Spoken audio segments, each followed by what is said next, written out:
এক গভীর বনে এক মা পাখি তার 3টি ডিম নিয়ে বাসা বানিয়ে থাকতো। সে প্রতিদিন খাবার জোগাড় করে এনে ডিমগুলোকে যত্নে রাখতো। একদিন এক ভয়ঙ্কর ঝড় এলো। বাতাসে গাছ দুলতে লাগলো, ডাল ভেঙে পড়লো।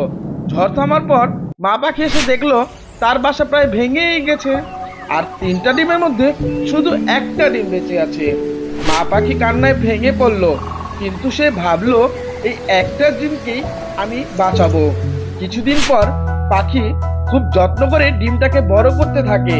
ডিমটা অন্য পাখিদের ডিমের মতো নয়, একটু বড়, একটু অদ্ভুত, তবুও মা পাখি তাকে নিজের সন্তানের মতোই ভালোবাসে। অবশেষে ডিমটা ফাটলো। মা পাখি আনন্দ পেল, তা দেখে সে স্তব্ধ।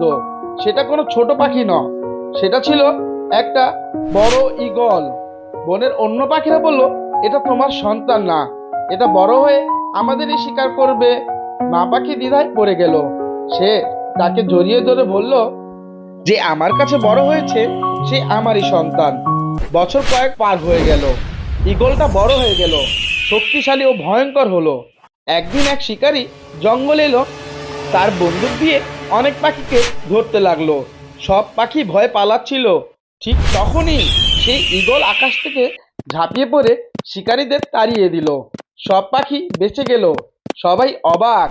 ঈগলটা মায়ের পেশে এসে বলল, আমি হয়তো জন্ম তোমার ছিলাম না, কিন্তু ভালোবাসা আমাকে তোমারই মতো বানিয়েছে। মা পাখির চোখে পানি চলে আসলো। মোরাল: সম্পর্ক শুধু রক্তে না, ভালোবাসায় গড়ে ওঠে।